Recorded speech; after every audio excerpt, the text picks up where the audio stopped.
Lang po yung ating kakailanganing mga sangkap, mga langga.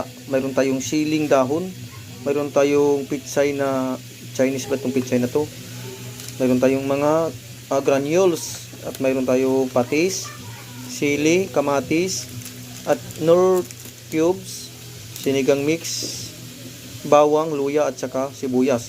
Yan lang po ang ating kakailangan, mga langga. At mayroon to tayong, ito pala, kailangan pa po natin ng ito, paminta. Yan lang po, kasi mahal kasi talaga masyado yung mga rekado. Yan mga langga. Try natin tong ating simpleng tinula pero ubod ng sarap.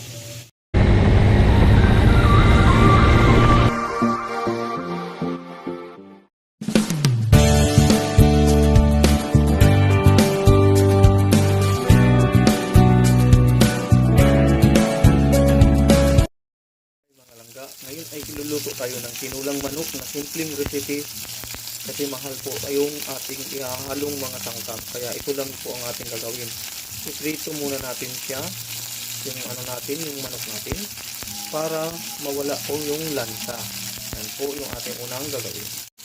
Nakikita na ninyo na medyo na yung manok. Pagliktarin muna natin para pantay yung niya, pantay yung kulay niya sa ating chicken. Yan. Dito ko pala ilalagay itong bawang para siya, para mawala yung lansa niya, mga langga. Yan.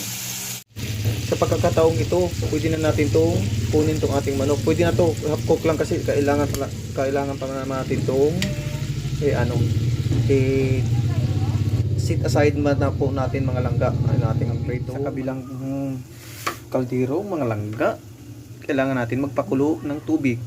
Lagyan natin to ng kamatis at sibuyas,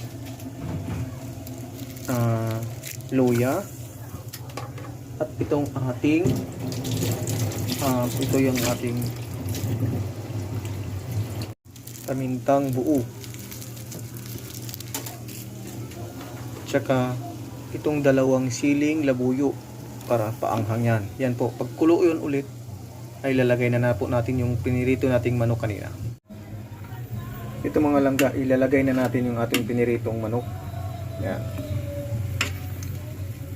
Para manuot yung lasa nito. Yan. Kailangan po natin siya ng patis, mga langga. Tsansya-tsansya lang tayo. Uy. Yan. Lagay na po natin itong ating nor cubes na chicken. Yan.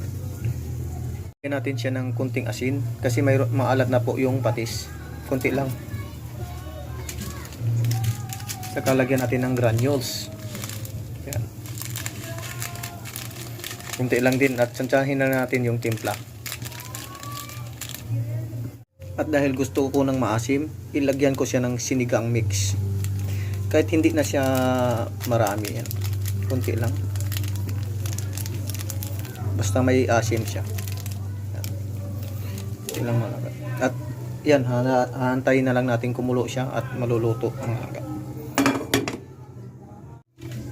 Luto na siya, malangga. Ilagay na natin tong ating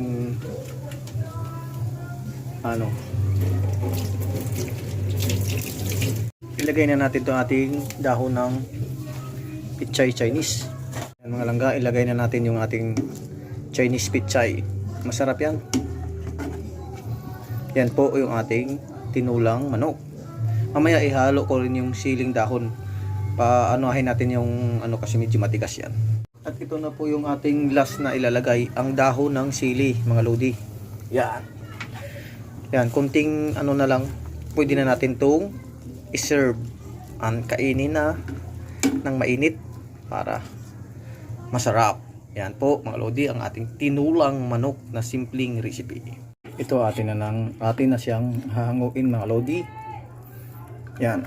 Kitang-kita niyo naman yung sabaw niyan, mga lodi. Napakasarap. Ilagay natin dyan sa ating plato.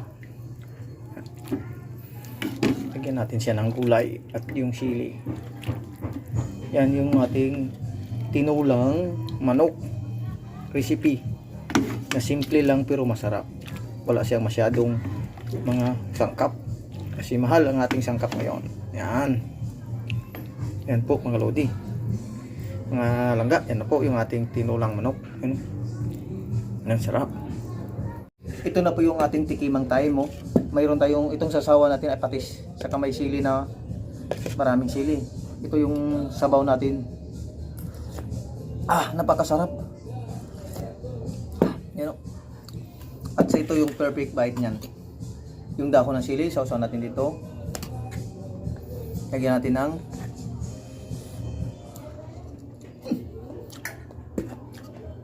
masarap talaga siya. Mabango yung manok at hindi siya malansa kasi pinirito nga. Ito yung unang ano. Sausaw natin dyan. Lagyan natin ng sabaw. Yan. The perfect kagat.